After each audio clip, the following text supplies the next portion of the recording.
Hey, what's up, y'all? Billy from Perma Pastures Farm. Yeah, along with the greatest Pyrenees milk boy. Here we are, there's the chicken tractor, and it's got the automatic door on it. And they've been here in this spot all winter long. Now, why would I do something like that? Now, why would I absolutely, positively decimate a piece of ground all winter? Why would I do that? This spot right here will be a pond. I know you can't really tell it, but if you look up here, there's something of a valley.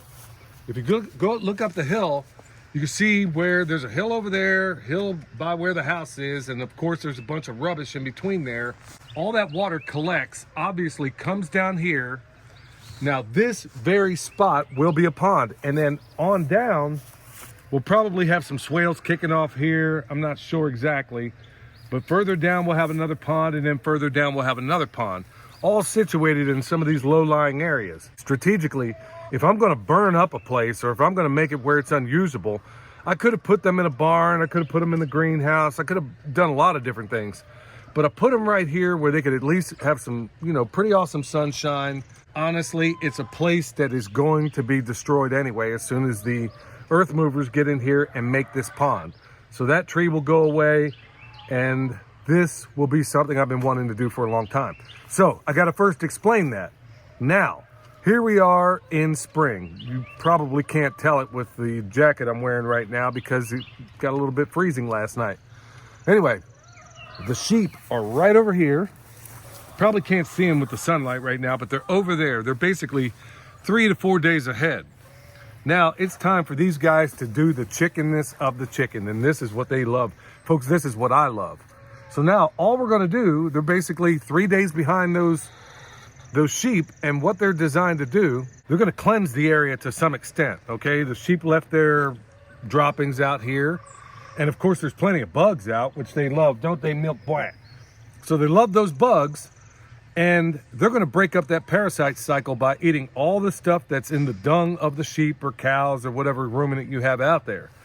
And they absolutely love it. While they're out here, they're gonna constantly move every single day. They're gonna be, as often as we move those sheep, which this time of year will be every single day, and in certain cases it might be twice a day.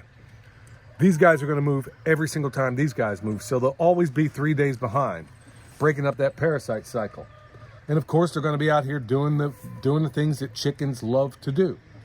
And plus, we're gonna supplement them with a couple of other things that we'll pull out later. But right now, all we gotta do, because it will open after a while, we're just gonna basically take this net and then move the chicken tractor over to here and then reform the net right around here. And these guys are gonna absolutely, positively love it. Well, with that said, all I gotta do is break it right here, collect this net, and then we're off and running.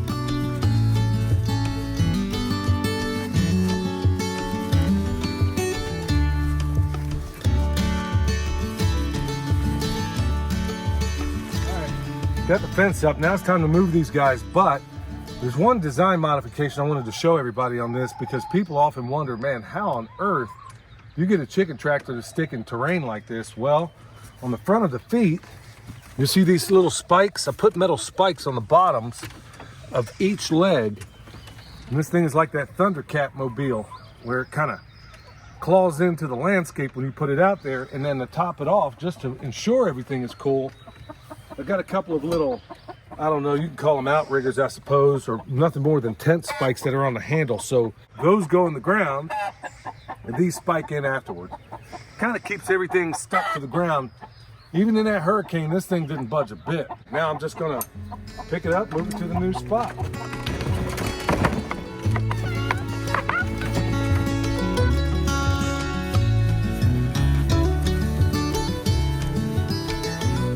Why would I leave them in one spot? They're in the new spot now, so why would I leave them there this whole winter and not just keep them rotating? Well, you'll find out that if you rotate these guys through the winter, another little trick I learned from my man Joel Salatin, they're just gonna destroy more. I mean it. If the grass can't recover and you just keep them moving, depending on the area you're in, you may be okay, but it's better for the winter to take these guys and put them somewhere. Like, you could do a deep bedding method right there in a barn. Absolutely nothing wrong with that. And you'll make some fantastic compost out of it too. Or you could take an area like I did right here, and you could have them spend that area up. Like I said, it's gonna be a pond anyway, so why not? But I am not a big fan of letting them just kind of keep going through the winter. At least not out in the pasture or something like that. They got to be used as tools, and you can work, you know, you'll find a symbiosis with them if you do it right. Now here's another cool time saver, is that on this mobile chicken tractor, we have this chicken guard door, which I'm a huge fan of. This was, I did a video a while back talking about it, but this thing, especially in the summer months, especially for those of you that are managing lots of different things, or maybe you got a job in town or somewhere else you got to go. I wouldn't 100% rely on anything mechanical, but this thing is a time saver because it'll close at a certain time and it'll open at a certain time. Now, I like to manually open it. I don't want them out because it's 10 times harder to move them. And you'll find out that if you move your tractor with a lot of chickens out there, if you move this thing 1 foot, they will not find their way back in there. But if they come out of it wherever you're going to be, they always find their way back in. And then the cool thing is all I got to do is look from a distance, especially let's say it's getting dark at 9:30 in the summer, okay?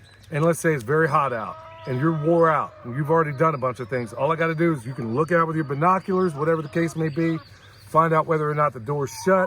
If they're well trained and you moved them during the day, they're going to find their way in. Now, these guys are about to have the times of their lives.